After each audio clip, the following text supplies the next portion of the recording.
Grace and peace in the name of Jesus the Christ. Hear these words from the Gospel of John. Martha said this to Jesus in John chapter 11. Lord, if you had been here, my brother would not have died. But I know God will give you whatever you ask. Jesus said to Martha, your brother will rise again. Martha replied, oh, I know that on the last day. Jesus said, no, I am the resurrection and the life. Those who believe in me, even though they die, they live. Friends, today we gather for this sacred task to praise God, to witness to our faith, and to celebrate Larry's life.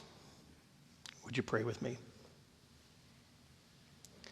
Holy God, in this tender time, as we gather to witness and celebrate life, as we gather to acknowledge our grief, would you carry us? In this tender time, would you hold us and remind us of your love? Comfort us, God. Grant us grace that in the midst of our pain, we find comfort. That in the midst of our sorrow, we find hope. And that in the midst of death, we are reminded of resurrection. We pray this in the name of Jesus the Christ. Amen. Amen. Throughout history, when people have been in moments of grief, especially unexpected grief, they've turned to Holy Scriptures and said, God, could you speak a word? Could you speak a word of peace to us? And so for thousands of years, people have turned to places like the Hebrew text and these familiar words from Psalm 23.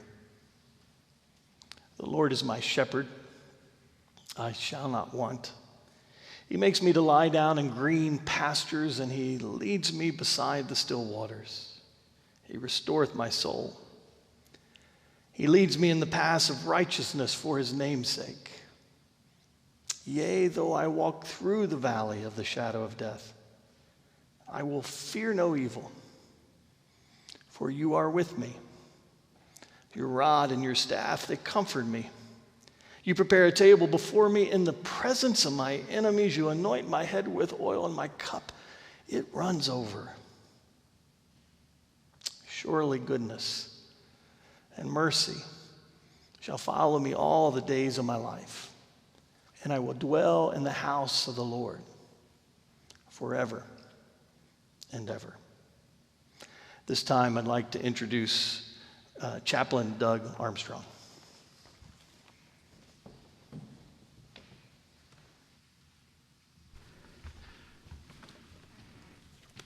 Thank you, Pastor Dwayne.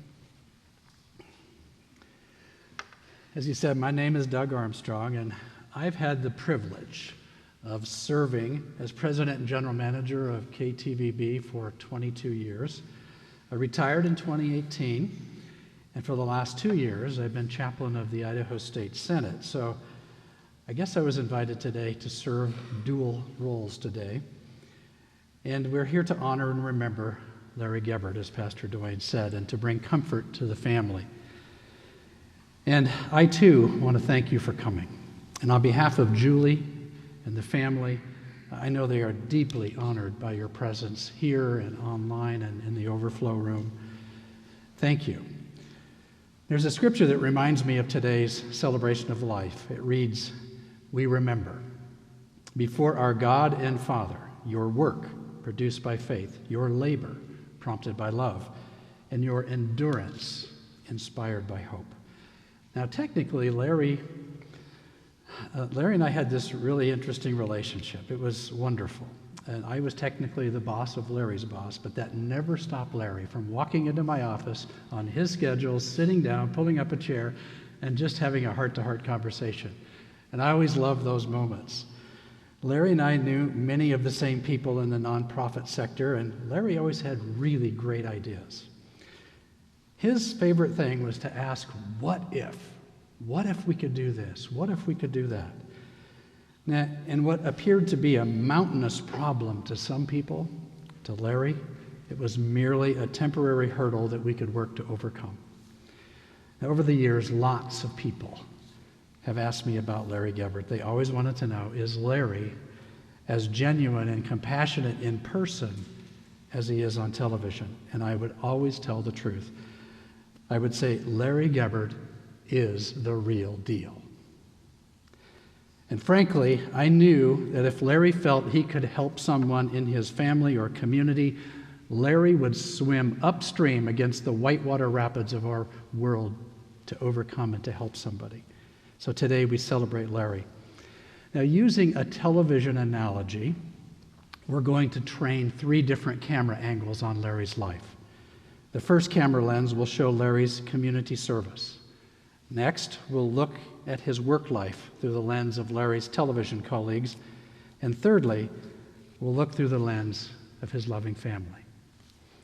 For the first camera angle, we have 5 speakers today representing Larry's community service. Now, we could easily have 105 speakers. I think you know that. Larry loved all of his charities. We'll ask each of the following speakers to come to the podium, one after another, in this order. First up will be Brad Little, Governor of the great state of Idaho. Grant Jones, Executive Director of Metro Meals on Wheels. Helena Peterson, Director of Development for Make-A-Wish Idaho. Steve Schmader, President and CEO of International Festivals and Events Association. And lastly, Bill Roscoe, President and CEO of the Boise Rescue Mission Ministries. Governor Little, thank you for being here, and we invite you to come and share.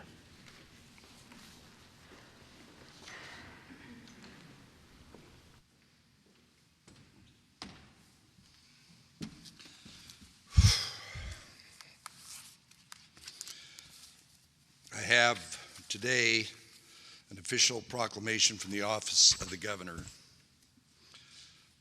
Whereas the weekend is always in view, and the weather on said weekends is of such great importance to Idahoans, whether the weather be nasty or whether the weather be nice. Larry always did his best to get it right. Whereas Larry cared for his work family like nobody else, always being there for everyone to support them, to teach them, to mentor them, to be a friend in a time of need. Larry's larger-than-life personality is only matched by his love for the people around him. And whereas Larry was never short on stories, nor was he short on anything else. He was a big guy with a big presence in our community. Whereas Larry's ability to flip a flapjack at a buckaroo breakfast while interviewing the rodeo director has recalled the story of the time he rode a bull at the rodeo in Montana while describing a warm front moving into the valley for the weekend, and doing all with complete calmness and ease, is not only legendary, but it's unequaled. And whereas Larry's multitasking talent and ability to make the best coffee every morning for his crew, to set up a live shot within minutes of going on air, bring us the latest weather, in between telling hilarious life stories, use his nerd tool to fix anything and everything in the station, say yes to every nonprofit that needed him to get the word out, put on his tux and MC an event, and just overall be a wonderful person, made him something our community will never forget. And whereas Larry was so dedicated to his community that he helped countless charities gain awareness and raise millions of dollars. And whereas Larry was so passionate about life that he water skied year-round every week for more than 900 straight weeks. And whereas Larry embodied all we strive to be as good neighbors and invaluable team members, family-loving, community-minded, generous, hospitable, with a good word for everyone he met. And whereas Larry was simply an awesome human being and a loving father, husband, and friend. Now therefore I, Brad Little, Governor of the state of Idaho, do hereby proclaim June 25th, 2022 to be Larry Gebert Community Service Day in Idaho, and I encourage all Idahoans to join me in this special observance. Signed, Brad Little.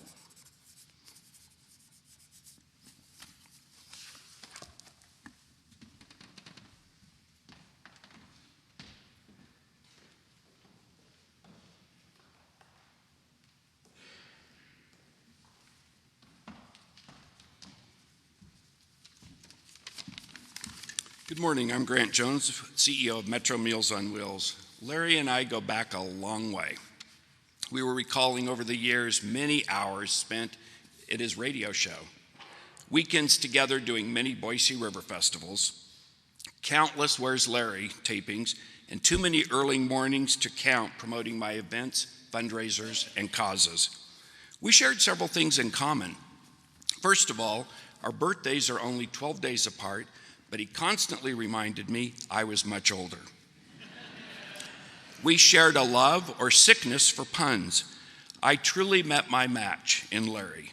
He and I labeled the torture that we put on camera crews and others punishment, as they covered their ears begging us to stop. We both had only sons, but we said we had daughters too through our wonderful daughters-in-law. We both loved weather. Obviously, Larry made a profession out of it. I took every meteorology and climatology course offered in college. Both of us were transplants, but I'll tell you, Boise was our adopted home, and this is our city. He was so heavily invested in so many aspects of this community. And we both had a passion for nonprofits. I work in the nonprofit sector, but Larry was an invaluable advocate of all things nonprofit. I'm confident that he raised more money than many development and advancement professionals. Larry meant the world to nonprofits and our community at large. From my own personal experience, he meant the world to me and Metro Meals on Wheels.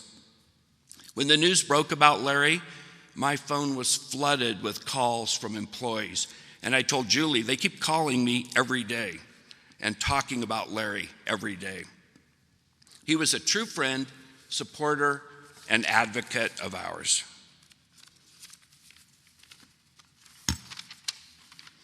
I couldn't count the number of events that he helped us with over the years, and I don't remember him ever saying no. He played roles in our culinary walkabout, the annual Boise State rivalry hockey game, March for Meals, our Idaho Gives effort, and on and on. Ironically, he played a large part in our March for Meals on the Saturday before his death, and I suspect that was his last community event. He always served as our MC, and we'll be honoring him at next year's event. Larry was truly extraordinary. What was so amazing about him was that he was literally everywhere in the community on behalf of so many nonprofits, and often Julie was right there by his side. Not only did he promote nonprofits, but he had an incredible talent for learning and knowing about them.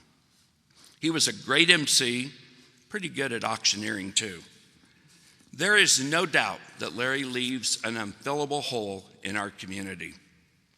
While there will never be anyone to replace him and his unique style, infectious personality, larger than life presence, and huge heart, each of us should be inspired to advocate and be a voice for nonprofits, for causes, for organizations, people in need, and our community at large. Where's Larry can truly live on through all of us, individually and collectively. Every time Larry and I got together for an interview or an event, we got a kick out of repeatedly saying, "Stand by," even when it wasn't time to do so.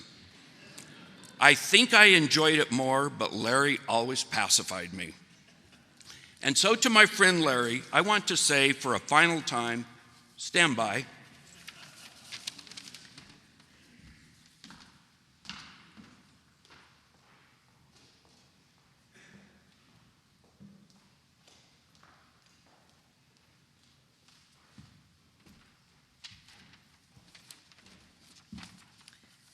Good morning.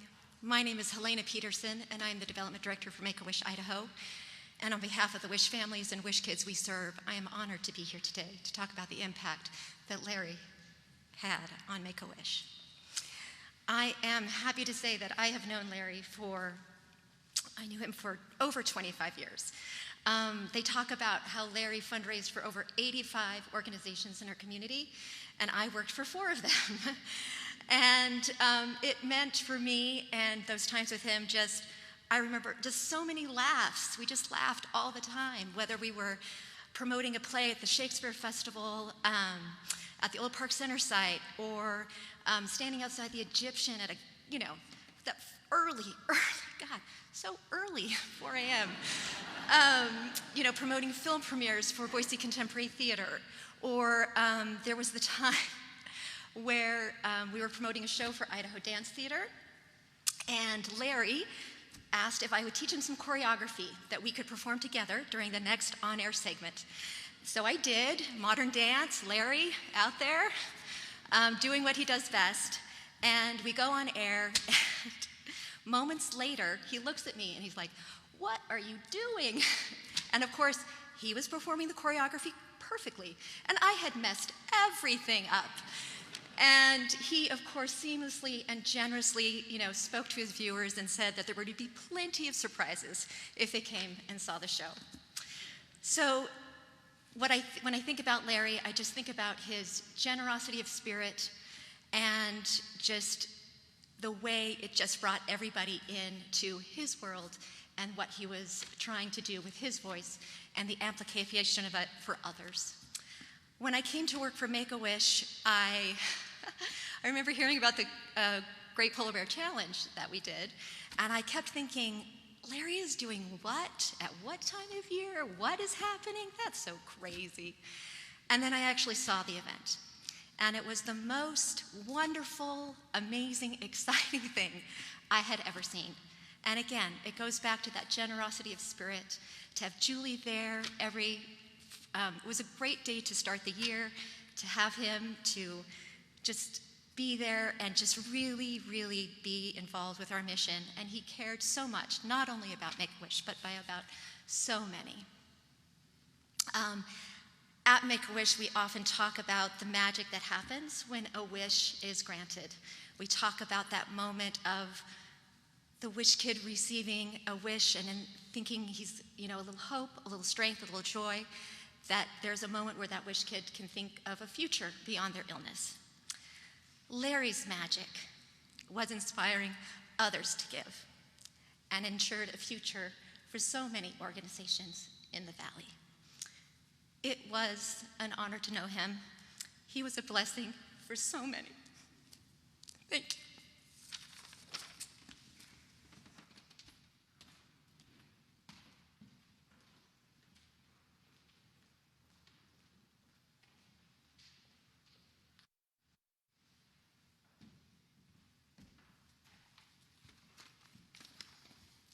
Good morning. I'm Steve Schmader, the President and CEO of the International Festivals and Events Association. And I have to say that the last few years have held too many moments that I would never have imagined having to wrap our heads and hearts around. This one being high on that list of unimaginable moments. But in a time of great loss, I choose to celebrate my friend and the many special moments that he gave to all of us and left with each of us. Moments that will stay with us and live on in our hearts. I have spent my life and career producing and advocating for events because they uniquely gather us together around the world as communities, and they shine a light on who we are when we are at our best. They remind us how fortunate we are to live where we live. They lower our barriers, open our hearts, and spur our imaginations of what can be. No one understood that better than Larry Gebert. Larry embodied community and embraced all things that brought us together. When I first arrived in Boise 32 years ago, I met 3 people: Grant Jones, Scott Spencer, and Larry Gebert. All 3 whom I would come to count as close and valued friends.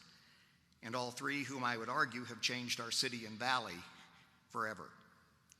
My own events, the Boise River Festival, the Humanitarian Bowl, now the Great Idaho Potato Bowl, the Boise 2000 Millennium Celebration, the Spirit of Boise Balloon Classic, to other countless community ambassador events, from Art in the Park to the Western Idaho Fair, to Boo at the Zoo, to the Festival of Trees.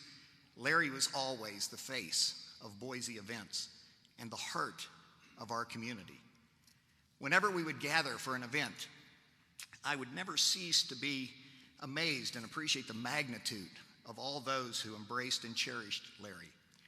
I remember one very early morning on a balloon field at the Boise River Festival when a man and his young daughter approached us, and they were both wearing bathrobes and slippers, and the dew had soaked up about an inch into their pajama pants.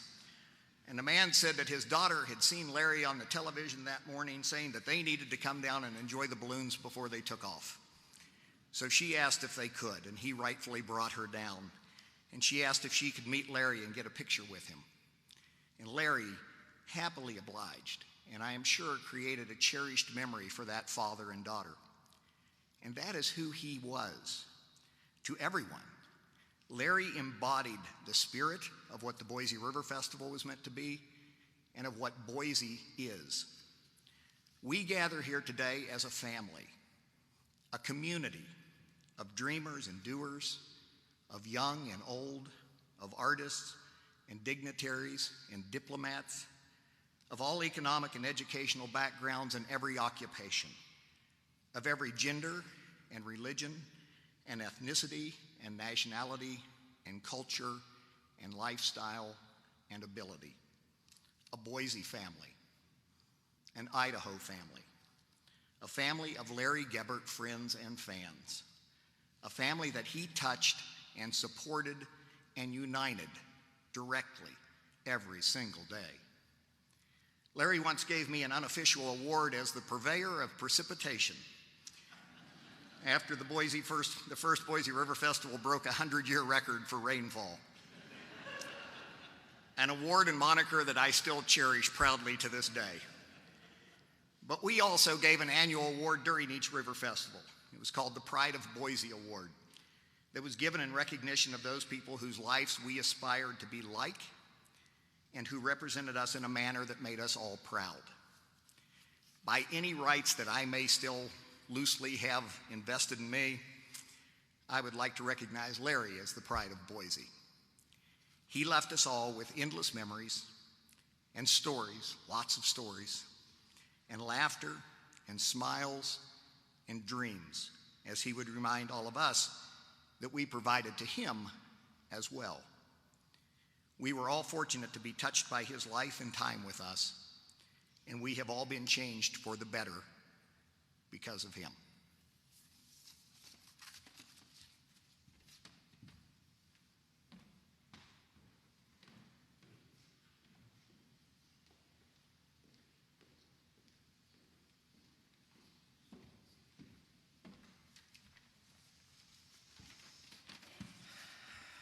Good morning. I'm Bill Roscoe from the Boise Rescue Mission, and I want to say thank you so very, very much, Julie and family, for giving me the honor and the privilege to speak to all of you today about our beloved Larry. 20 years ago, I was blessed to come to Boise and assume the leadership of the Boise Rescue Mission. And during that first year, we were planning an event, and my event coordinator came to me one day all excited and happy and giddy, and she said, "Rev, I got Larry Gebert coming to do the weather at the event." And I had heard the name, and I think I'd seen him on TV a few times by then, but I'm thinking to myself, oh good, the weatherman's coming to our event. I hope others do. Little did I know then that the weatherman would become such a great, great friend of mine and ours at the rescue mission, and a champion for the work of the rescue mission. By 2009, Larry had made such an impact in our ministry that I named him the Honorary Employee of the Month. And along with folks from other nonprofits that Larry served, we surprised him one morning in a Boise park as he was on air doing the weather. And suddenly a mob of people came out of the bushes shouting, "We love Larry, we love Larry," carrying signs. And Larry just is doing the weather, and every now and then he'd give us one of these, you know. What in the world is going on here? And as usual, he humbly accepted and sincerely appreciated our tokens of appreciation, and the weather went on.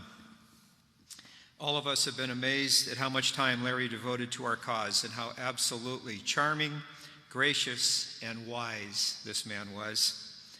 One morning, he was at City Light Home for Women and Children covering an event for us when our COO, Gene Lockhart, mentioned to him that the door to the hallway wasn't working properly.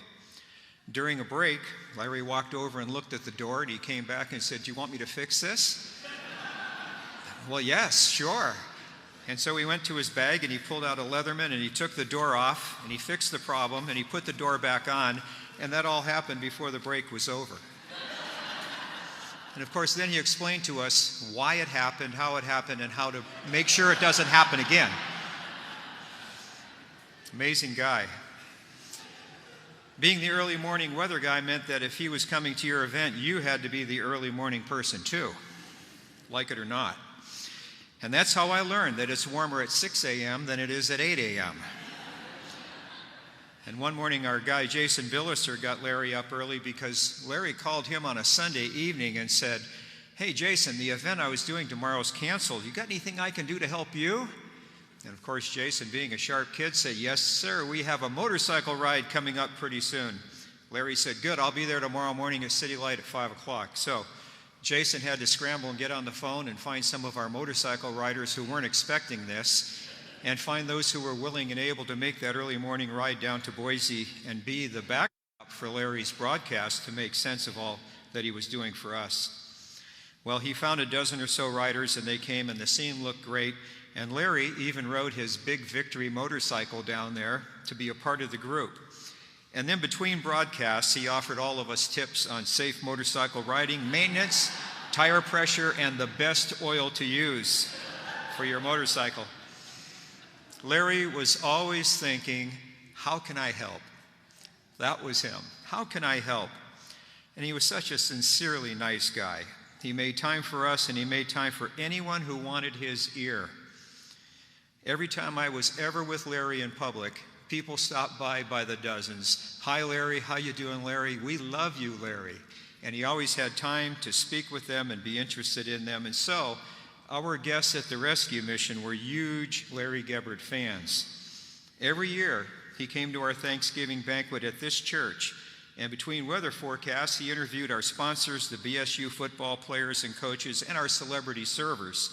But he also made time between the weather reports to speak to our homeless guests, paying as much attention to them as he did to any of us, listening politely, taking their advice on how to do the weather better, and offering his advice back to them very kindly. And I'll bet there are hundreds of people in this city today that have a picture of themselves on their phone with Larry Gebert, the weatherman. He was so gracious and kind. Larry made time for people because he truly cared for people. There were many times that we presented glitches to the prearranged schedule, but Larry was always quick to say, "It's okay, no, don't worry, it's okay. It's all going to work out." And he always made it work out. But we did keep Teresa and the other camera people on their toes when they were ever with us.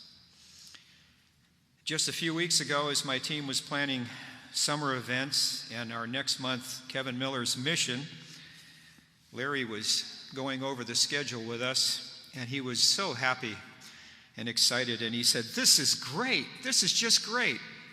All of your events work around my vacation plans." And that's just the way this guy was. And we were glad too, because when Larry came to our events, those events were going to be a success, without a doubt. Larry loved life, and he wanted others to love life. He was blessed, and he loved to bless others. Kind, compassionate, friendly, and sometimes really funny. Larry Gebert will never be forgotten in this community. For 20 years, I always spoke to Larry looking up, and today is no different. So God bless you, Larry Gebert. God rest your soul, and thanks for everything. We'll see you soon.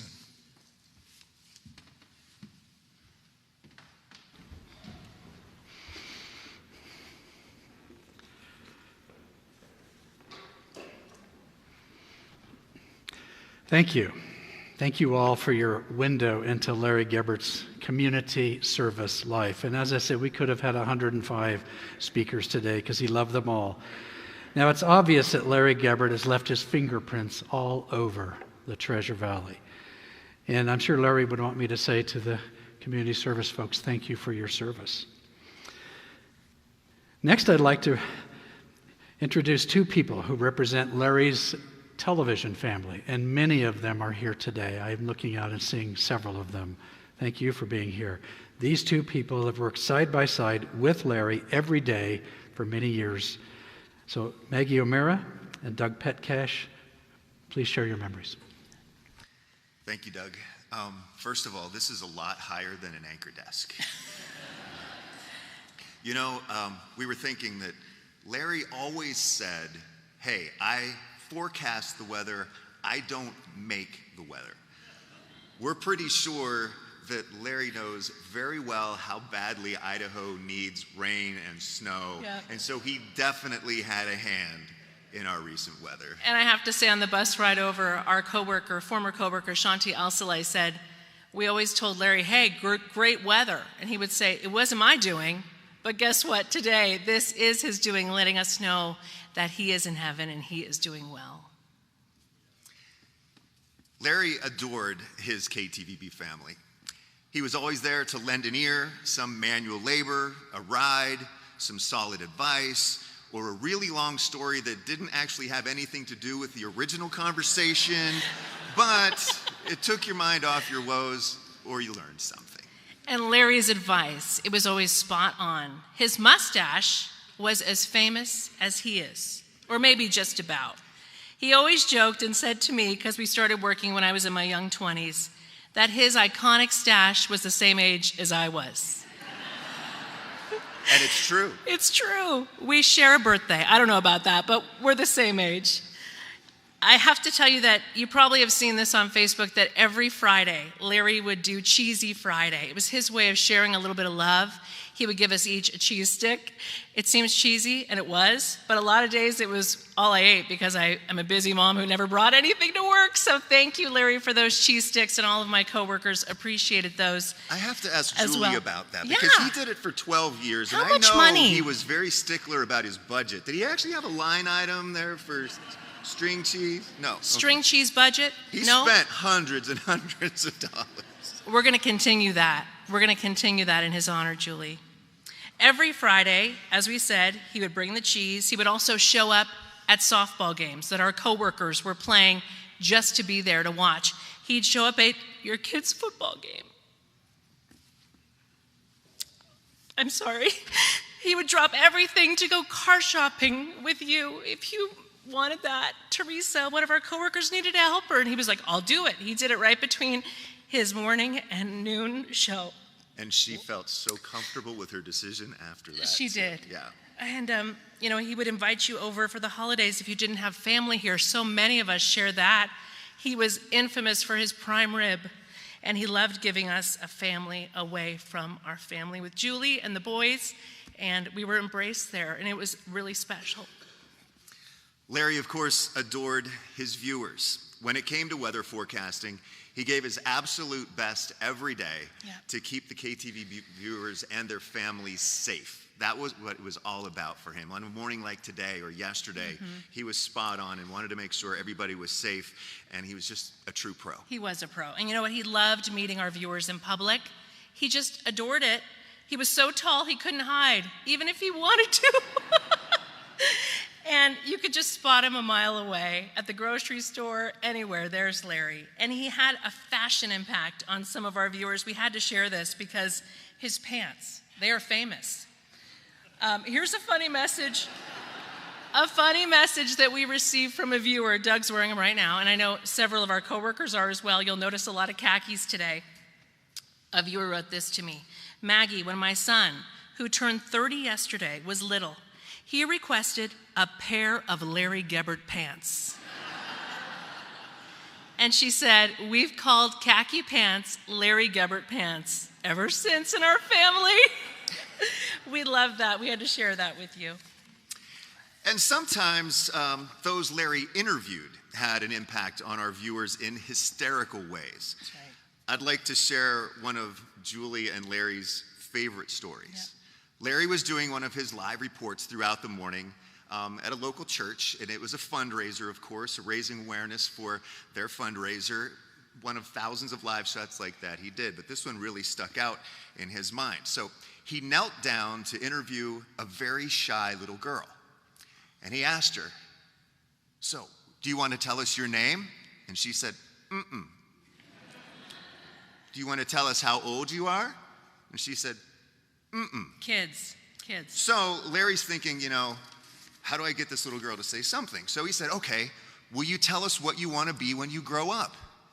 And without hesitation, she said, "I want to be a naked dancing girl in Las Vegas." Sorry. Larry turned to the camera and said, "Back to you?" Julie told me recently that Larry had intended to write a book about his experiences in the public and on the news. And the title was going to be, "Larry Gebert, I Want to Be a Naked Dancing Girl in Las Vegas." We want you to look at the screen above us so you can enjoy this along with us. I wrote this little poem for Larry, and Doug and I are going to split it up. Imagine being so loved that people of all ages line up to meet you and take a picture with you. It wouldn't matter if you were 2 or 90. People had to have that picture, as the Reverend said, with Larry. He never said no to a photo. He was Idaho's own Ron Burgundy. And he loved the comparison, too. Oh, he did. Imagine being so loved that people take you with them on vacation all over the world. Flat Larry really gets around, a well-traveled guy. Even made it to Fallujah, Iraq. With one of our service members. How cool is that? Imagine being so loved that kids all over the valley draw pictures of you, and they are spot on, by the way, with the famous caption, because even kids know it, "Where your weekend is always in view." Imagine being so loved that kids and adults dress up like you for Halloween, that you are an actual costume. Larry is a costume. They need to produce one, because I think it would sell here in town. Imagine being so loved that people form you out of rocks in their garden. And people paint your likeness on a rock. Someone found this rock in our community, the Salzman family, and I had to share that with you because it looks exactly like Larry. We knew exactly who that was when we saw it. Imagine being so loved that someone gets a tattoo of your face on their upper thigh. By the way, this super fan of Larry's actually did it, and it's not a temporary tattoo. And he's here today. Scott Burney, you are loved. Imagine being so loved that an entire community comes together and packs this church for you just to mourn your loss. And look around, Larry, this is so filled with love. All these people here that love you so much. Larry, you will always be in our hearts. And we always say, Doug, it's so fun to find out. Where's Larry? Where is Larry? We know where he is. He is in heaven. Thank you, Larry. Yes. Love you. And one more thing, Doug. Okay. And this is kind of off, but we're going to ask you to do it. Oh. We think Larry deserves a standing ovation for everything he's done in this community. So will you please rise and give it back?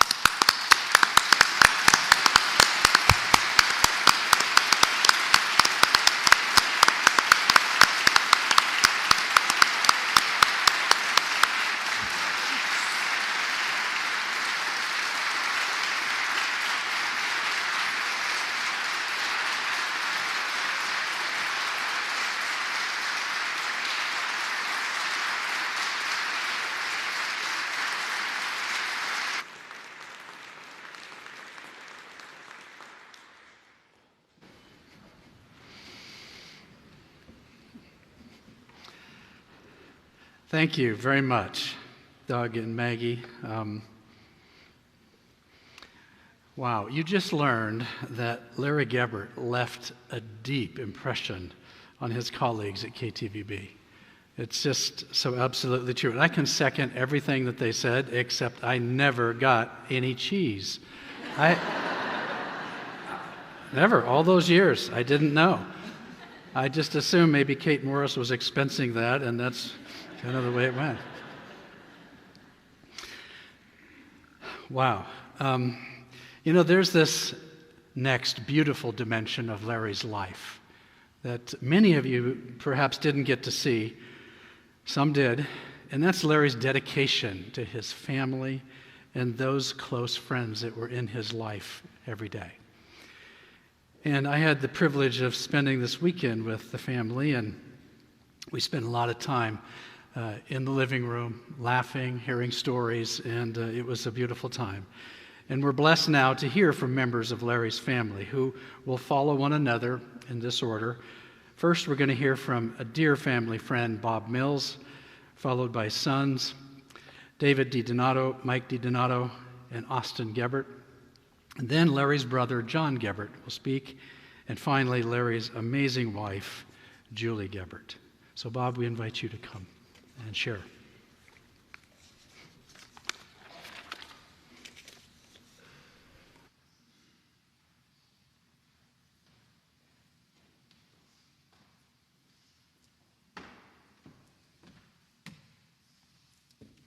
Hi, I'm Bob Mills. I thought I'd bring this for the family.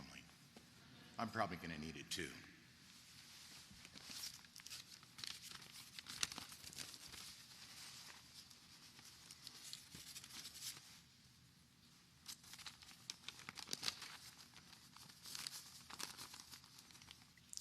This river of tears we are all experiencing is so unbelievably painful and extremely sad, words cannot describe.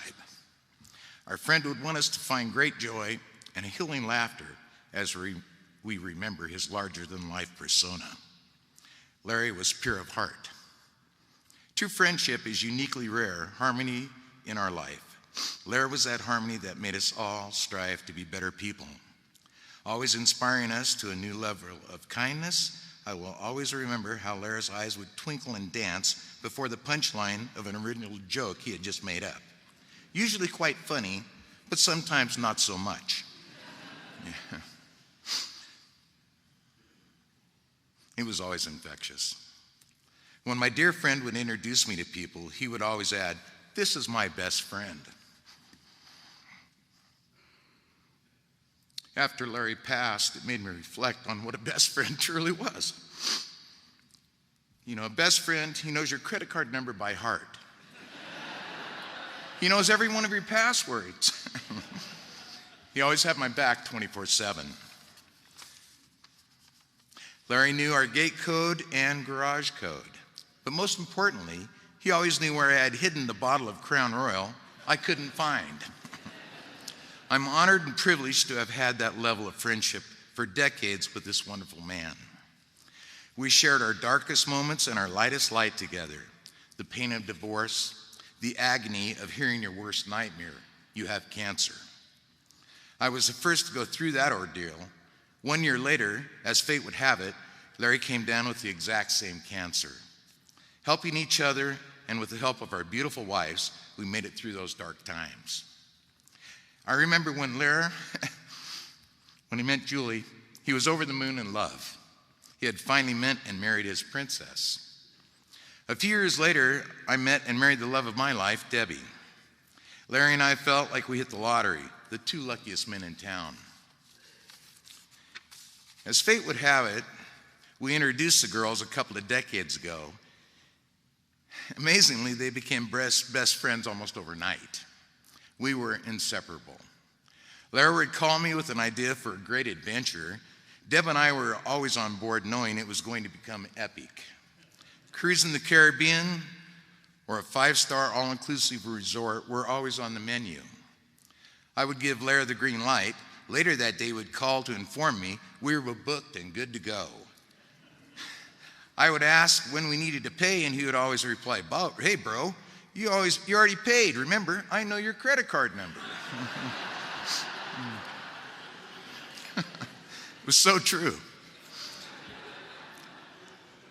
A week before the adventure, Larry had everything done. Airline tickets printed off. If we were cruising, the luggage tags. He had the entire itinerary for the entire trip planned out.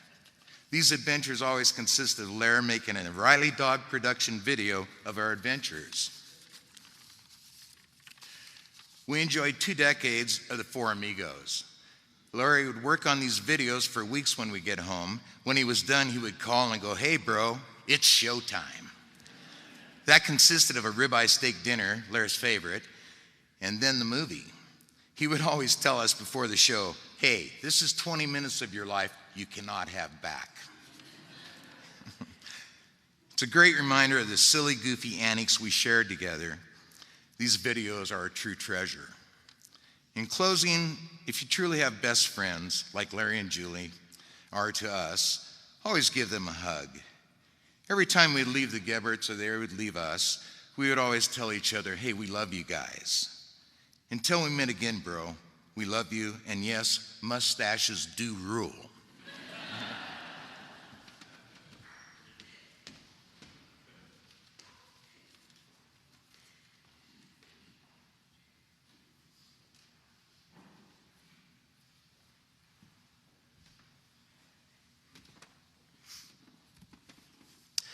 I'm David. I'm one of Larry's sons.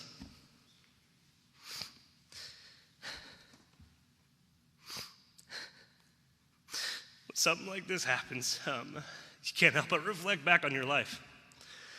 Think about all the moments, as an adult now, looking back on your life is a whole different experience from when I was a kid. One of my first memories of Larry was at my parents' wedding. I was 5 years old. I was a flower boy, of course. Couldn't think of anything else for me to do, so give him some flowers. How much harm could he cause? Or so they thought. More flower petals ended up on our guests than anywhere else because I was just running around throwing flowers everywhere. And now that I'm 30 looking back, I just have to picture what was Larry thinking at that moment. Like, what did I just sign up for? 3 boys, just crazy family coming in. But that wasn't Larry. Larry loved every second of it. He loved being a dad. He loved being a father.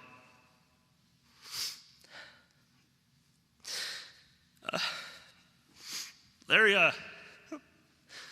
taught us boys determination, passion for everything you do, a sense of adventure. But more than everything, he taught me to believe in myself. He taught confidence. He was also my head football coach, because of course, my dad didn't have to be a beloved local celebrity and also my head football coach, and so being on the team was, I wasn't very good at football either, so that made it harder for him. So I remember my most vivid football memory of Larry. We were in an away game to McCall. Even the roads getting there was super treacherous. We had to go up Horseshoe Bend Hill, and it was foggy that day, and we had to look at the fog line, and Larry's just wide-eyed, and everyone in the car is like, "We're not going to make it. This is definitely, we're not going to even make it to the game." We get there. It's a great game. We're down by 2 in the 4th quarter. But with Larry, it wasn't always about winning the game. It was about, did the team come together? That was everything for him. If the team came together and had a good spirit and we were all friends and we all had a good time, that was a win in Larry's book. But sometimes he also wanted to get the W, Anyways, it's 4th quarter. Larry put me at wide receiver because I was small and skinny at the time. Obviously, he's changed now. And in Optimus football, can't throw the ball very well, so wide receivers don't do much, but they'll sit there and look pretty, and that's what I was good at. The play comes up. Larry calls a timeout. I can remember it like it was yesterday. 4th quarter, down by 2, last drive. We're 20 yards from the end zone. Larry calls a timeout, gets the team over there, gets us all together, and huddles us. All right, We're here. We made it here. We're a team. Do you guys feel the passion? Do you feel good? He's just looking at all of us right in the eye, and he looked at me, and he's like, David, it's coming for you. And I'm like, yeah, all right. I can do this. This is my moment. He calls the play, drops back. By that point, no one was covering me because I didn't do anything the whole game. I wasn't very good. So they're on the good players, right? So I'm wide open in the end zone. I step back, stand there. The ball goes up in the air. I turn back and I look around and I see two things. The first thing I see is Larry on the sideline, my dad, just like slow motion. I can see his arms going up. I'm completely open. I'm like, I got this. I'm in the end zone. No one around me. He's like, yeah, I can see it happening. And I'm just loving every moment of it.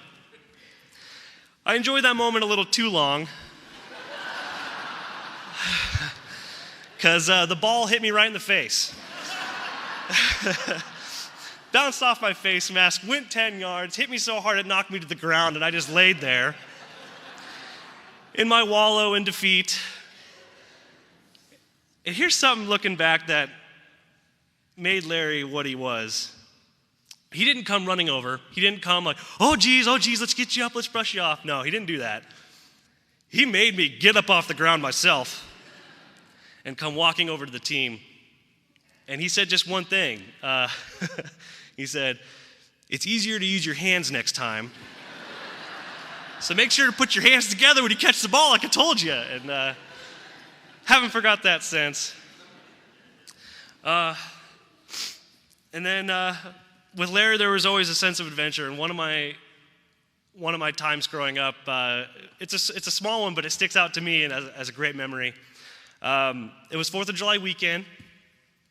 And Larry's like, you know what? Let's go to McCall. Let's go enjoy the fireworks. Let's go up there as a family. Let's go do it. We had just gotten a new boat. Larry loves his boat, obviously, going water skiing all the time. And we spent a lot of time as a family out on the boat. And let's go. Let's get some food. We just got a new puppy. We had Riley, our yellow lab. He was a puppy at the time. And let's get the whole family. Let's go get in the boat and let's go enjoy the fireworks out on the lake. Because in McCall, they fire off in a barge. It's great. Sounds awesome.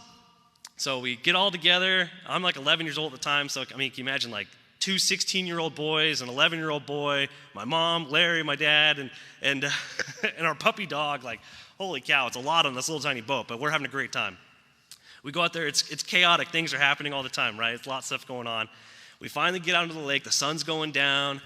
This is great. And once everything calms down, we finally ate. He fed us, fed the boys, and we finally started to calm down. We started to relax, and the stars are coming out. We're like, this is beautiful. And it was such a serene moment, just being out in the middle of nowhere, completely quiet. The stars are coming out, and the family was all together. But then, a barge light kicked on, and police lights turned on, and you're too close to the barge. Get out of here, boom! And then the fireworks went off. It was the police were there, and we had sat there and just drifted across the lake for an hour. And came within 10 feet of the firework barge before they had caught us. And the first huge one went off, just scared everyone. My dog's eyes just like shot open, and Riley just ran underneath and terrified everyone. But oh man, like Larry's like, oh geez, and just hit the boat and hit the gas. We went out of there. But man, it was a great moment. Just it was so funny. That was classic our family. A beautiful moment that Larry had planned to the T. We get all the way there, and then something crazy happens, and you just have to roll with the punches and keep going. That sense of adventure with Larry, we traveled the world together and spent a lot of time. And even when I got married and wives came along, he wanted to bring them along, bring them into the family, because he was so excited to have daughter-in-laws. In conclusion, I just want to talk about one of the proudest moments I had with my dad. Recently, my wife and I found out we were pregnant, and we're having a boy. And the day I got to go over and tell my parents, the look on Larry's face was the proudest I've ever seen of him in my entire life.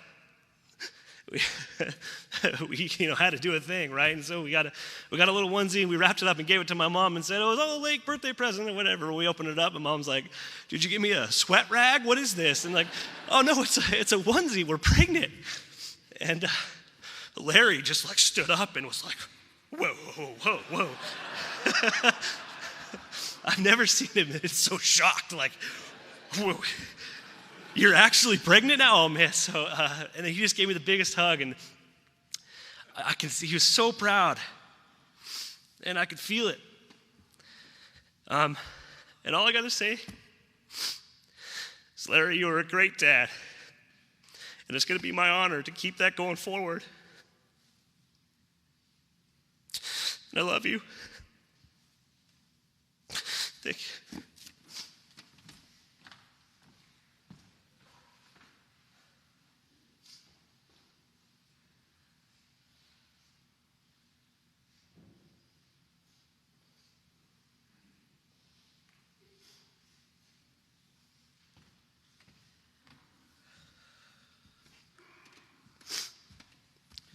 Hey everybody, I'm Mike Dionato. I'm Larry's oldest son. I'm not very good at these things, but over the years, Larry's taught us how to, be public figures and be around with them and speak to the public. So I'm going to do my best. David, you're super impressive with all the stories. So I'm going to start from the beginning. When I first kind of really got introduced to Larry, that was through Cub Scouts and a few other little things because we're kind of going to the same school together. Before Larry came along, I was part of a family that did building. That's what my uncle does, that's what everyone else did, so we all grew up on a job site, all knew how to pound nails into 2x4s, whatever it might be with a hammer. That day in Cub Scouts, that's all we're doing as an activity. We're going to all sit around and pound nails into 2x4s. And Larry comes in with his son Austin at the time, and I see whispering going on and points to me, and Austin comes walking over and goes, "Hi, I'm Austin," and nice to meet you. And it's off in the distance, Larry's there, and I didn't really know who Larry was.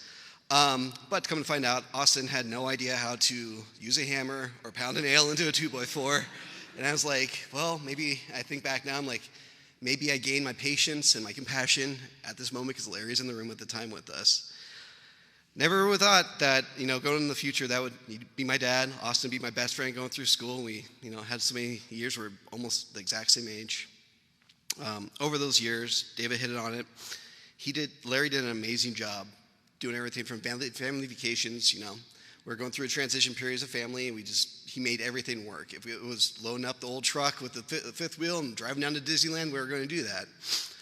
But telling Larry stories, we always joked at a certain point because we found out who Larry really was. We never really thought as Larry's being the weather guy, whatever, he was dad to us and always that father figure. But as we'd walk into the first 5 steps of Disneyland, we'd hear, "Hey, Larry!" And we all knew that we're stuck in a moment that we're not going to get out for a few minutes. So I'd say half of our Disneyland trips and everything else is Larry telling Larry stories to his dear fans. Like David talked about, Larry is a coach. I didn't play baseball. I was a lot smaller back then too, so I was never built for that. But I played baseball. Larry came in when I just jumped a snowmobile off a few months earlier off a cliff, broke my arm, and was not ready for baseball at all that season, but tryouts are happening. I walked in with a cast, did my best, tried to catch a ball, whatever it might be with my left hand, and that never happened, but he still drafted me over his team and gave me 3 wonderful seasons before, passing on my minor league career in Little League Baseball.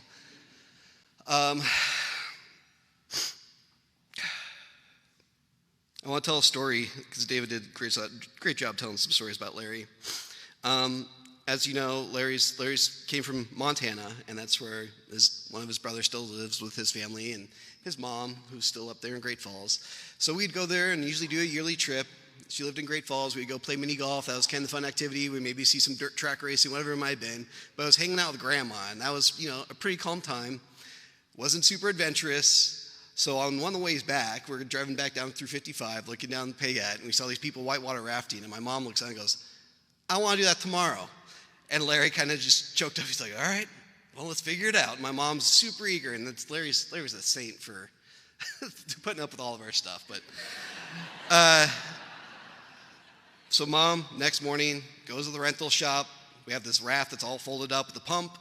And we don't even know what it is quite yet. We throw it in the back of the truck, and we take 2 cars up, drop one off down at Smith's Ferry. We drive up to start the Gebbert, and we get to the side of the road or the drop-in spot, and he starts pumping it up, and we're watching this thing pump up. And I think before the mom went, she really didn't realize what size of raft she should be getting. She was told to get a 6-person. Well, that 6-person is meant for 6 small people, maybe. It wasn't anything bigger than an inflatable kayak. And so we're going down some class 3 rapids with a big family and everyone else. But anyway, Larry took it on. He's like, all right, we're going to get through this. Gave us all orders. He's like, take an oar. And we jumped in. And he's like, hey, just letting you know, there's a few spots in here. Like, it's going to be pretty calm. We're going to get through this, though. But, like, there's going to be this rock ahead right before the train trestles that you're going to be looking out for. We don't want to hit that rock and end up in that spot. So we're like, okay, great. Well, that rock came, and we ended up running directly into it and thrown down into a Yeti and got spun around. During that time, we all had flashes of our lives because we're seeing whitewater, we're trying to grasp for air, we're trying to get out underneath this raft, we're being thrown around. Go in and tell these stories later on. Larry did an amazing job always telling about how my mom was always trying to get up out of the water and using his shoulders as a jumping off point, and how he kept getting shoved back down. Austin, we both bailed. He jumped across the lake or the river, swam to the other side. I don't even know how he got over there, but he got to the other side of the river. Eventually, Larry came up with the biggest grasp of air. As in, we had time to collect our thoughts. We're like, oh, where's Larry? Is he coming back up? Like, what's going on?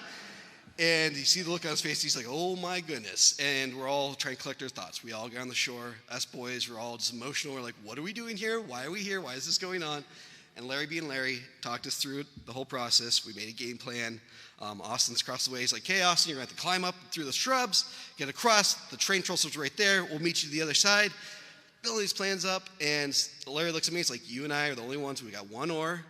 We got this. We have to meet Austin on the other side, and we're going to get the family across. We got this whole plan.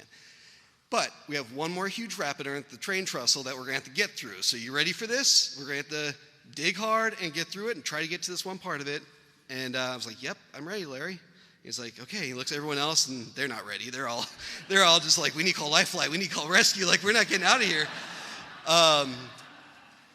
So at that moment, we jump in this little inflatable kayak, and Larry's got his one oar, and I've just got my hands, and we're looking, and he's like, okay, here we go. And we're going, and he realizes we're going the wrong way. Like, this is not working out. He's digging as hard as we could. We ended up going through the bottom of the rapid, and as we're coming up, I look at Larry, and that might have been the first time where he didn't have an answer.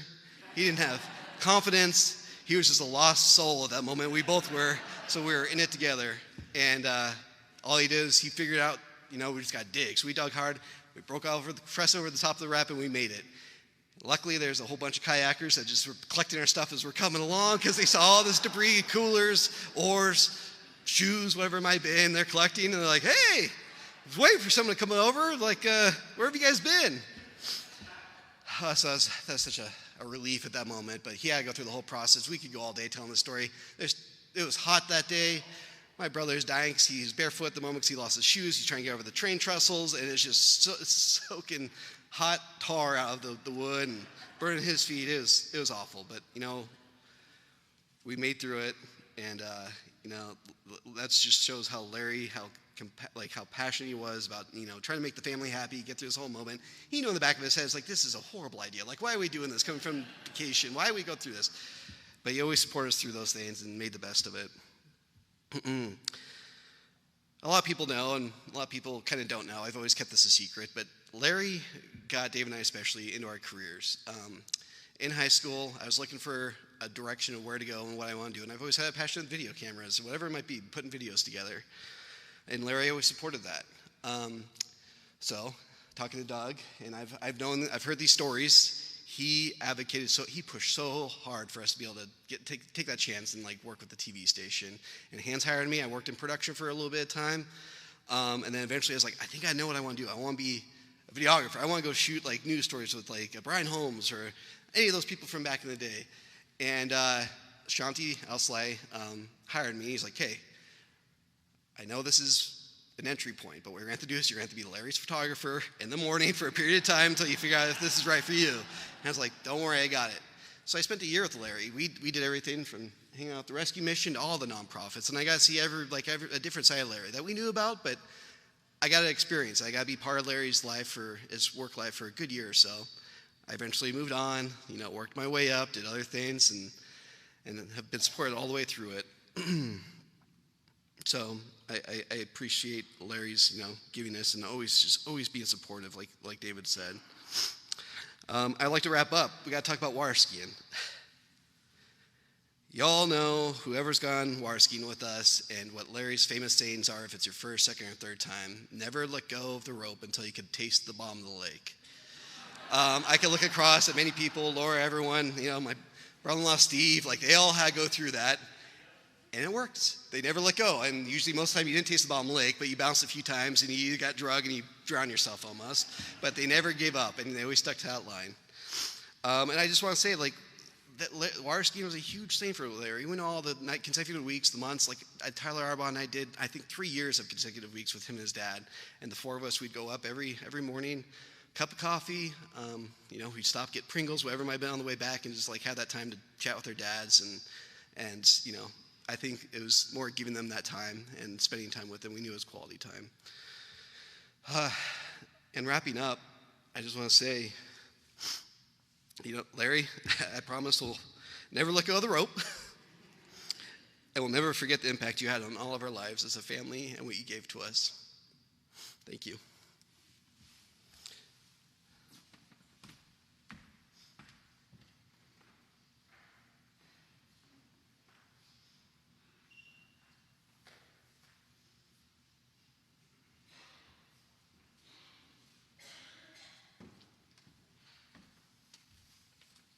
I'm Austin Gebbert, one of Larry's sons. We could sit up here and tell you guys stories for days, probably. And the family that's been with us on our camping trips or to the lake or anything like that, they'll know story time's a big one. But I'm pretty glad I wrote some stuff down. So for all of us to unite here together on this day is a true show of my father's character and his dedication to his craft. The love he had for this community is shown in every person here. As one of the most intelligent and loving persons I have ever known, he taught me all of my lessons in life, from the fundamentals of teamwork or just how to have a positive outlook on life. The most important first lesson he taught me was the act of selflessness. When I was no more than 5 or 6 years old, my dad took me to a hardware store and gave me a $20 bill and told me to go pick out something that he could use. Upon entering the store, a clerk helped me find out what my dad was in most need of, and I decided to select a simple hammer. It felt good to see my dad's excitement to fix things over the next few weeks with his new tool, and I began to really understand the impact I made just by thinking about somebody else's life before mine, with just a simple gift. That was what my father was truly passionate about. He wanted to show every single person the best qualities they had in themselves. He was always a hero to me, and I found out later that he was much more of a superhero as life went on. He wanted to help anyone become the best version of themselves and would find the most creative ways to slide a joke in on top just to create laughter and happiness wherever he had the chance. There's a story of an old yogi that in his village had such beautiful karma, such great respect and love for his community, that on the day of his passing, the people saw him transcend into a rainbow. The lives my father has affected here in this community in such a loving and bright way, I believe he has transcended into something more beautiful than we could ever imagine. He is the clouds, the wind, the sunshine on your face, and is with us always. He did everything to love us physically on his time on earth, and now he is unlimited in his ability to love us all in spirit, helping us to guide our paths in the direction of love and positivity. The final gift a loved one will give us is the gift of grief. To feel so sad about something means that it was something that made you feel such happiness before, and that is a beautiful sadness. From the love that you can see spread around, it is an honor to have that feeling of love that you've had together. Every single day we wake, we have a choice to be a small creature of the earth or to be an essence of creation. Every day my father chose to be an essence of creation, and we should all follow that same mentality. It is an honor to call myself his son.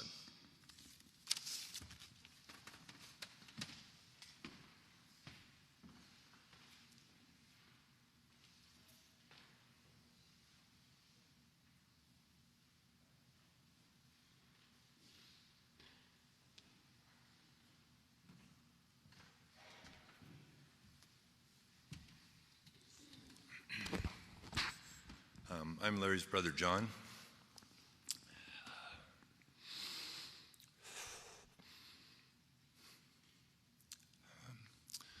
When I was 4 years old and Larry was 7, we were walking back one summer day from the candy store, and he was counting his change, and I was listening to all the words he was saying, And I got myself very upset.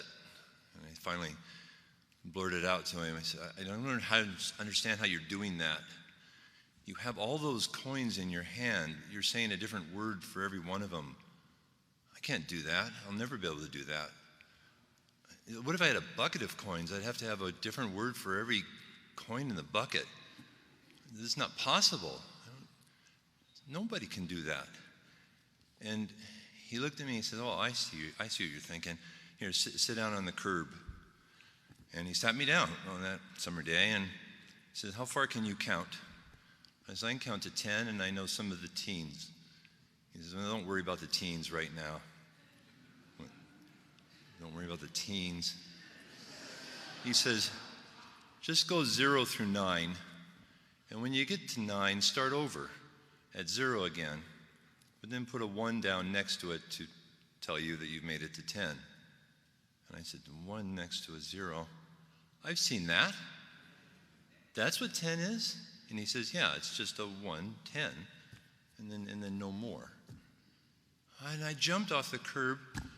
I just started running around and went, I totally get it. I can do it. I can do it forever. I don't know all the words. I can learn some of the words, but I don't never have to know all the words. I could just write down any number for any coin. And I fell in love with mathematics at that moment in my life. And I told myself, I said, I've got to do stuff with math forever. And I became a math teacher because of that. And I don't know who ever told Larry that. I don't think he knew. But you know, I told that story countless times to my students over the years. And always when I got to the part of the story when I said he sat me down on the curb, I always said the phrase, and in a rare moment of compassion,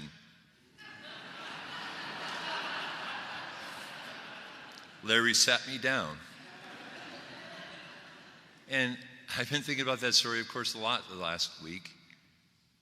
And I don't know why I said a rare moment of compassion. He was always nice to me. And I thought, that's not true. How could he have always been nice to me? He's an older brother. They're always mean. And I thought there had to be an example. And so I thought, oh yeah, that time I hit him over the head with a crescent wrench.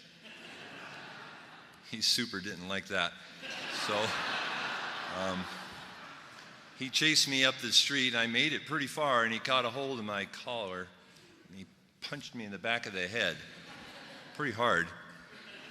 But then he just walked away like that. Well, now we're even. And I kind of looked and thought, yeah, that seems fair.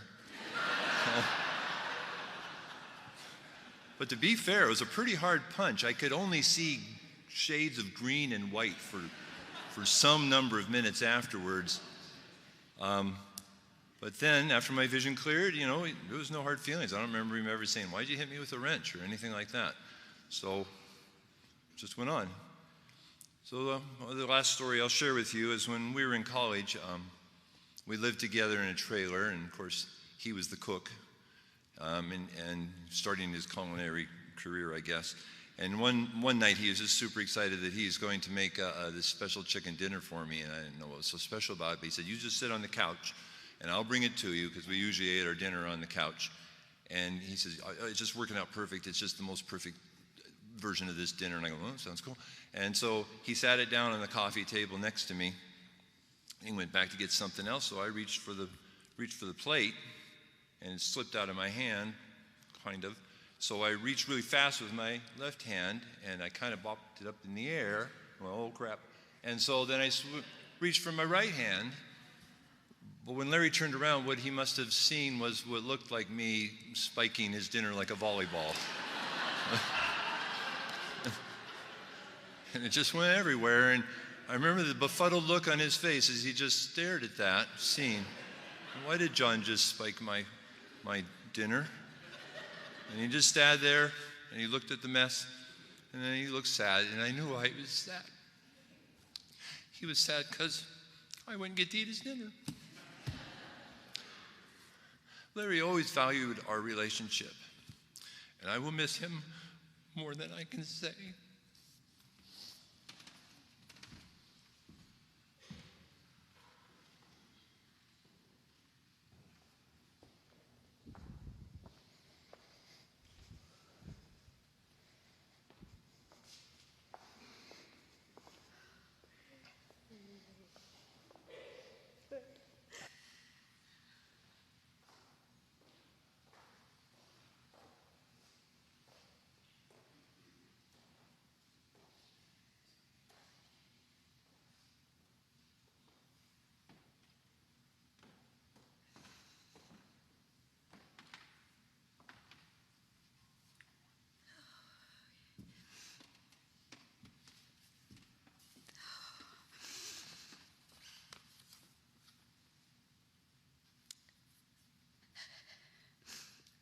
I'm Julie Gebbert. I'm his dear wife of almost 23 beautiful years.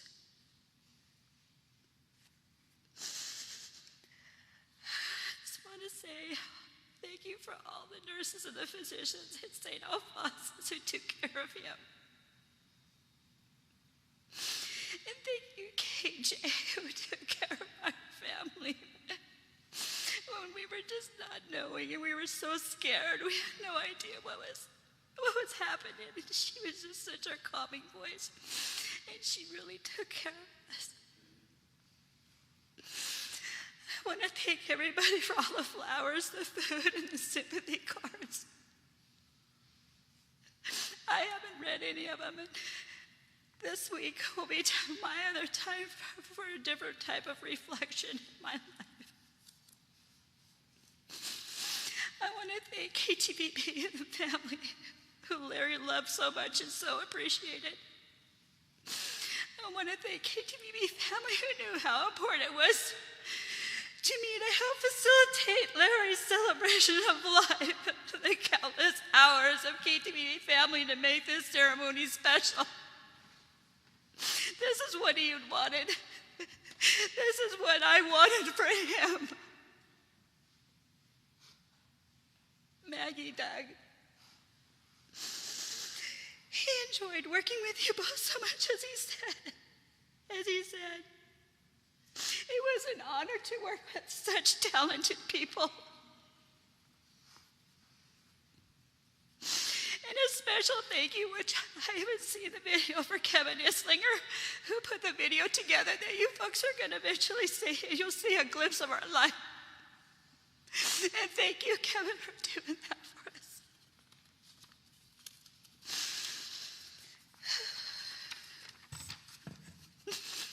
My dear, beautiful, loving husband, my soulmate, my best friend, and mostly a true loving father to my children. I truly knew what falling in love means. I fell in a sea of love with Larry. He was bigger than life to me. There was not a phone call or day would go by without telling each other, I love you. He took care of everything for me. He told me how beautiful I was even at my worst times. I will miss the mornings before he went to work at 3:15 a.m. The kiss on the lips, the kiss on my forehead. As he would say, I love you. I will see you tonight, and night-night.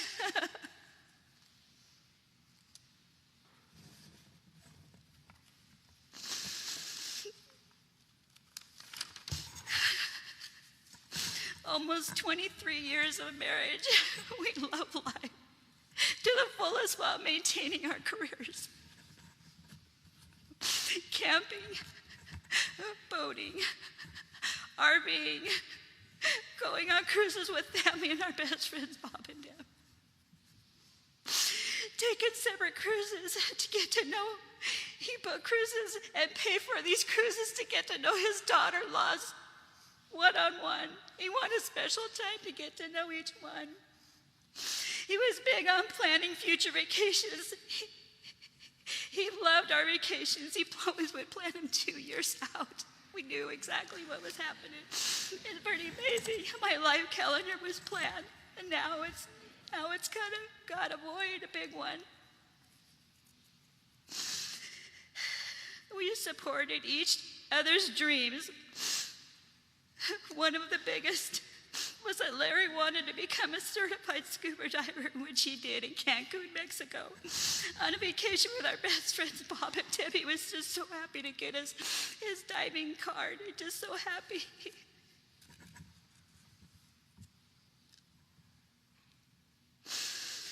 Larry was such a caring person. When he would run into old friends or even his viewers, The viewers or his old friends would tell him personal stories because he was just that type of person that people would just confess to him. It's where it was a catalyst of heaven. This was true. He was so deeply, he was just so involved in their stories. He would come home and tell me, and he would actually have a tear in his eye and actually cry about what that story meant to that person that he never met or the friend that he saw.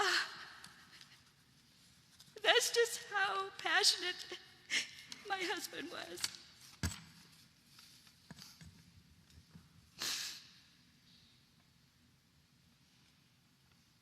He would never say no to me. Though he did pause it for a little while, but eventually gave in, you know, like all good husbands do.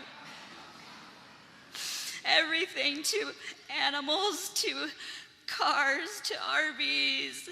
He always made it happen. He was just such a good, giving, caring man. And he always got into whatever I bought. He was kind of always resistant, but he did. Eventually, my last big thing was my aquarium. And he actually named one of my fish Lucas. He was so beautiful. He goes, Lucas, and he got the name from Lucas Pools in Florida. It was a big TV show that we'd watch. He would make famous grottos and things like that, and we always dreamed of having a cool pool, you know, by Lucas. And so he goes, that your fish share is going to be named Lucas, and he really got into him. God's amazing. The cats. He goes, you're never going to get a cat. You're going to have to find a cat that I'm not allergic to. You're going to have to find a cat that's going to have to get along with Riley. You're not going to get any.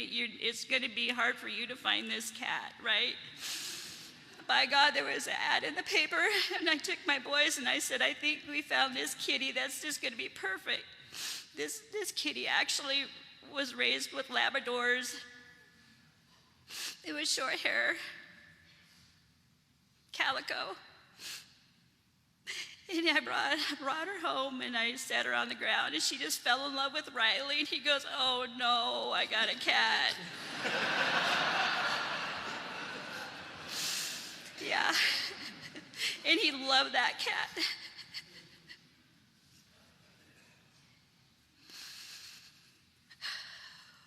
Water skiing. Water skiing was a part of our life and our family. We bought a Malibu Sportster when we first got married, and we had a lot of good years in that boat.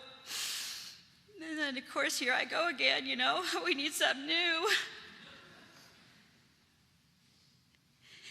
And it was just right after he survived prostate cancer, went through the surgery. And I started designing the current boat that we have. In honor of him, I designed the colors of prostate cancer awareness, and that's what it means. So if you ever see our boat out there on the lake with the prostate cancer awareness blue and black and gray, that's us. Just give us a wave. Many beautiful Sunday mornings we took up there at the lake. Didn't matter what the weather was, we had to go. Then he lost his ski streak in Aruba. Believe it or not, he pulled a hamstring, and we had to call it the end of the weekly ski run. But we kept our monthly going. On our 25th year, of course, I lost my ski streak quite often because I had surgeries or what have you, but I kept it going as best I could. But his 25th year, we were up at the lake. It was a beautiful day. It was snow. It was January. It was after the Polar Bear Challenge. We had the lake to ourselves.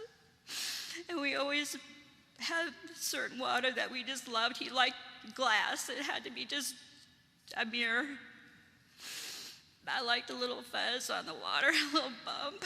Because as Gary Arbaugh, and I always say we like to have a little grip on a ski when we went around the church, so we felt confident to catch it without slipping out. It's just a mind thing, you know.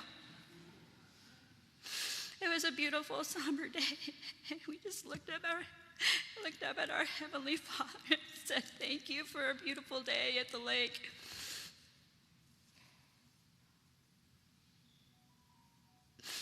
Larry referred to me as his princess.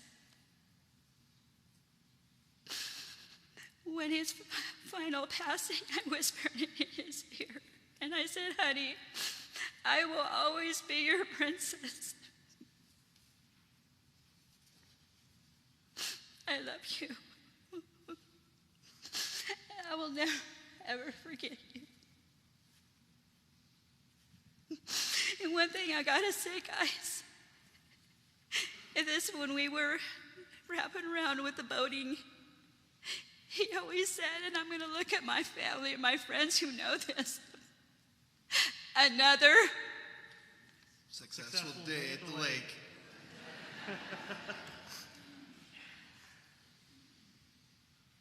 Thank you for being here and sharing.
This is the two of us.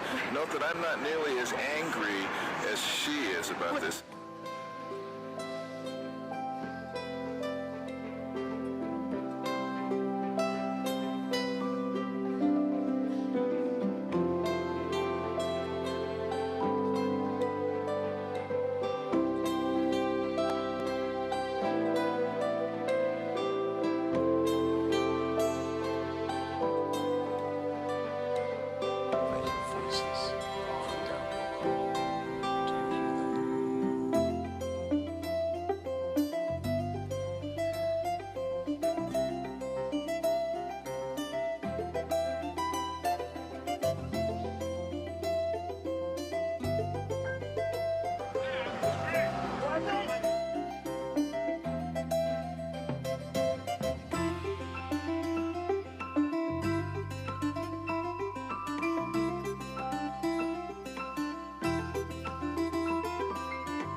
Just for the day.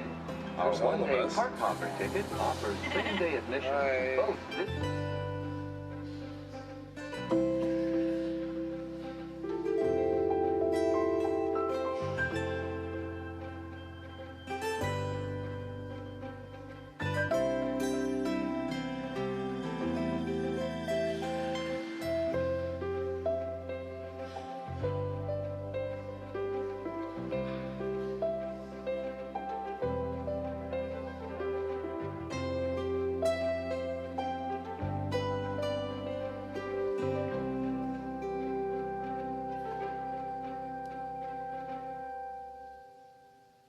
It's raining, and it's stormy, and we're cold. There's a hairy yeti in the back of the boat.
we set? Ready?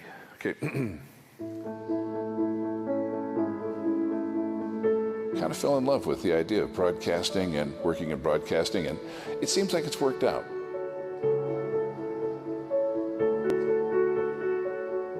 Well, I was always interested in it because where I grew up, there was a lot of wind, there was a lot of different things that happened. I mean, it was in Great Falls, Montana, and there was just all of this weather all the time. I mean, all 4 seasons.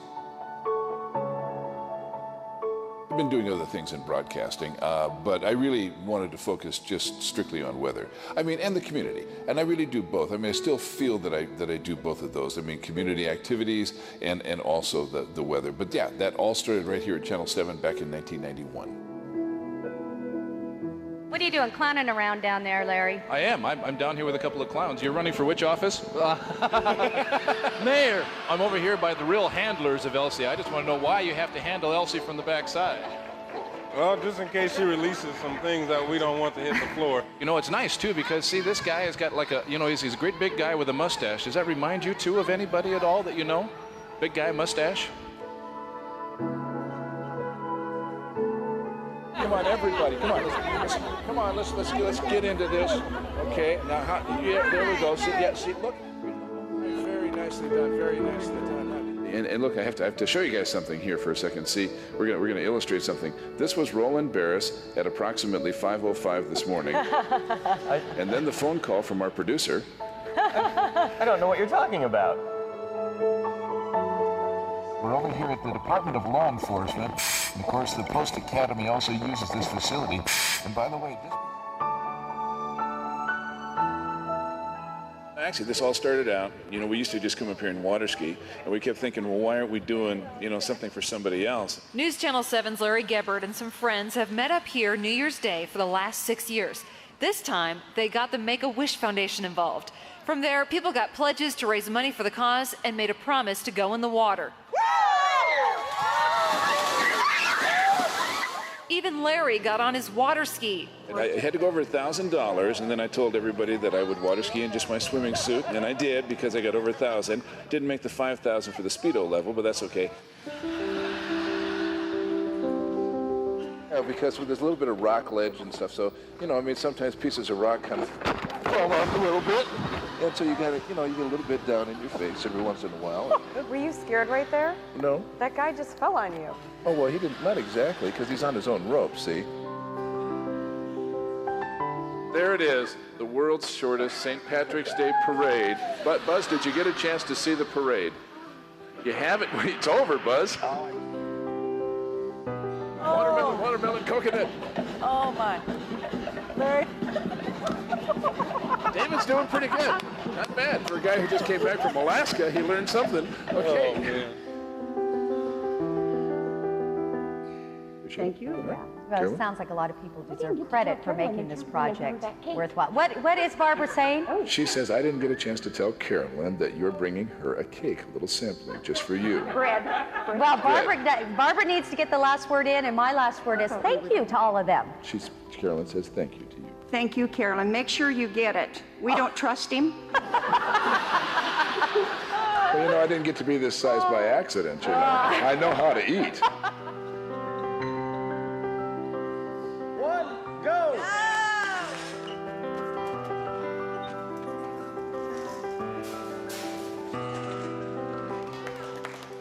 Thank you, Doug. I'm Buster Bronco, and I'm going to take over the forecast for Larry. All right, standing by here. Yeah, standing. Joe Paris. That's me. Joining me right here on the blue. Both of us are 6 feet tall, and we are the same height. Anyways, all right, Larry, drop me down. We got to do this thing.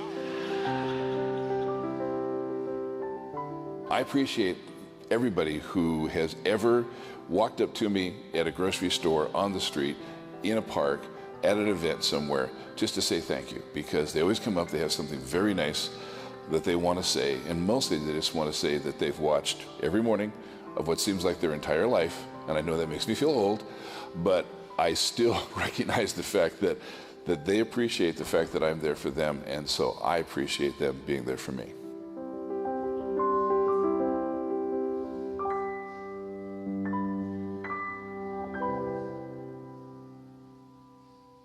Morning.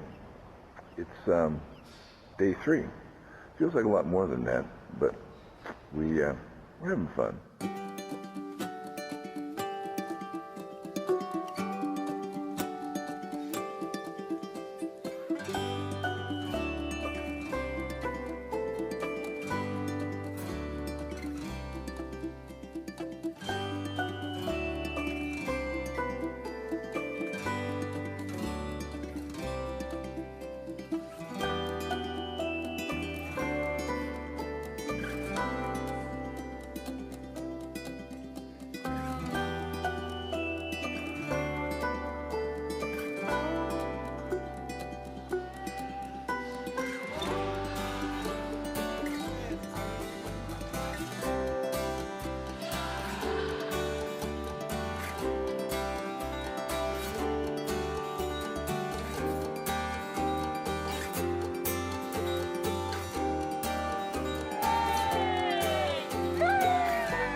Wow, beautiful.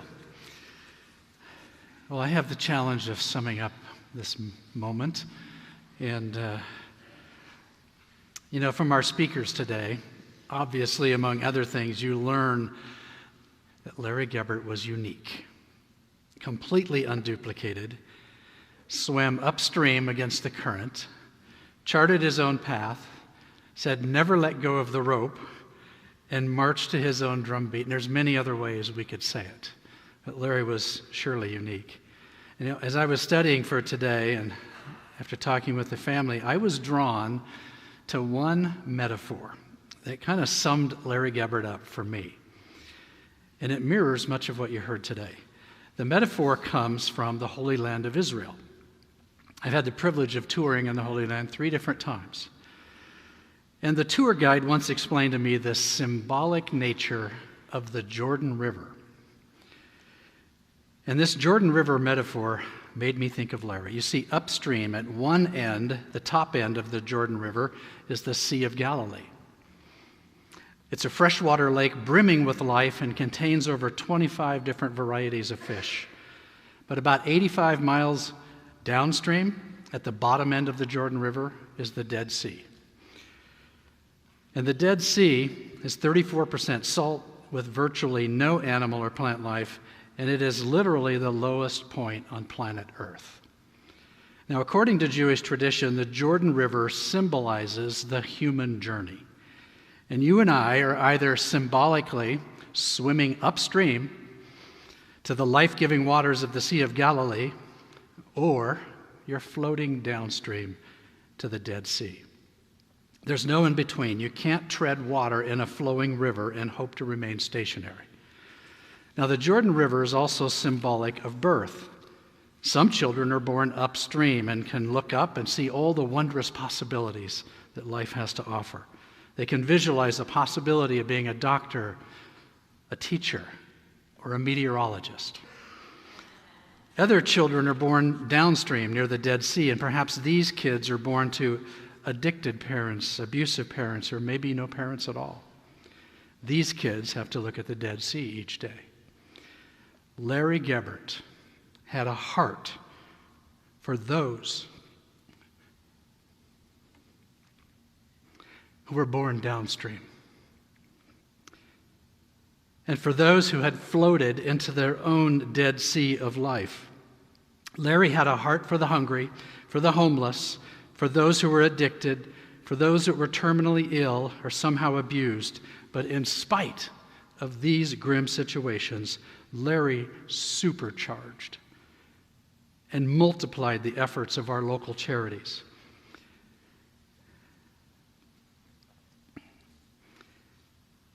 Larry knew that his efforts would help the charities minister to these people who needed it so much. Larry would say, "I'm swimming upstream. Let's go. We can do this together." Larry Gebert wanted everyone in the earshot of his voice to swim upstream and get a glimpse of the Sea of Galilee. Larry once said to me that he wanted Idaho to be the best place in the world to raise children. Idaho. But Larry was also smart enough to realize that the ultimate upstream destination for humankind is not Idaho. It's eternity. We will all face that someday, and the famous author C.S. Lewis defined the ultimate good for humankind as spending eternity with our loving Creator. This is the supreme and the greatest good. And from my many conversations with Larry's family, Larry's friends, and his community colleagues, I heard it said more than once that Larry understood what C.S. Lewis was describing. In the book of Isaiah, we read, quote, "For I am the Lord your God, who takes hold of your right hand and says to you, 'Do not fear, I will help you.'" Now, late Friday afternoon, just a few hours before he passed, I had the privilege of visiting Larry and the family in the hospital. Now, doctors tell us, you may have heard this, that doctors tell us that hearing is the last to go. I went to his bedside and I was able to hold Larry's hand.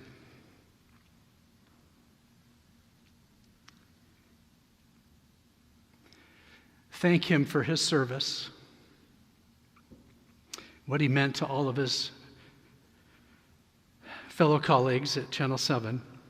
But more importantly, I was able to pray with Larry, pray with him, pray for him. And I talked and prayed with Larry as if he could hear and understand every single word. And I'm totally convinced that he did.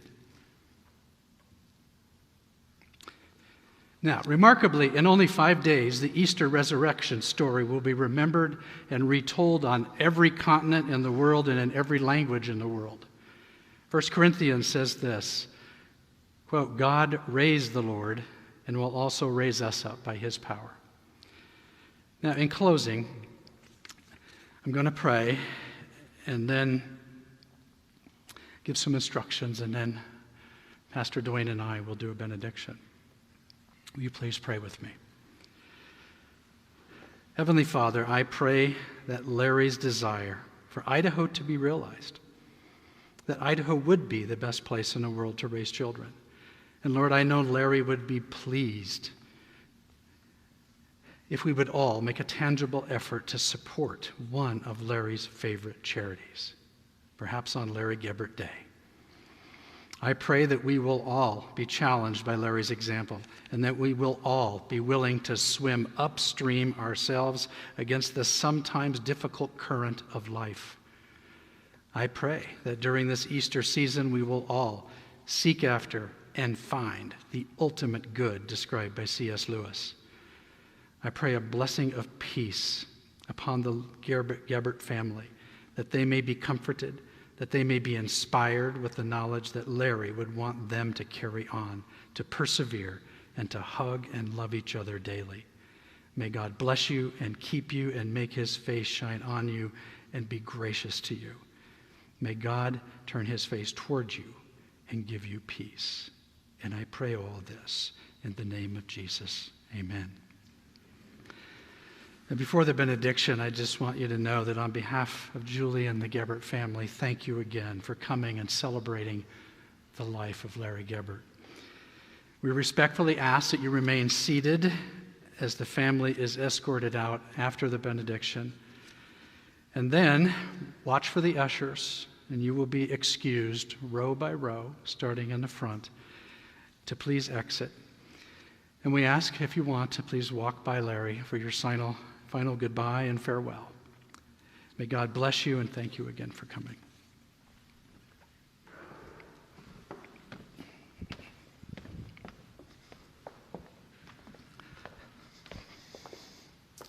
One last gift we're given from Larry is to be reminded every day is a gift from God.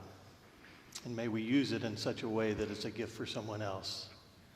There's that old parable that's in many traditions that says, when you were born, everybody smiled and you cried. May you live your life in such a way that when you die, everyone cries as you smile. Friends, receive the benediction. May the peace of Jesus Christ go with you wherever God leads you. May God walk with you in the wilderness. May God hold you in the storms of life. May God bring you home rejoicing at the amazing things you've experienced together. May God bring you home rejoicing once again through these doors in the name of Jesus the Christ. Amen. Amen.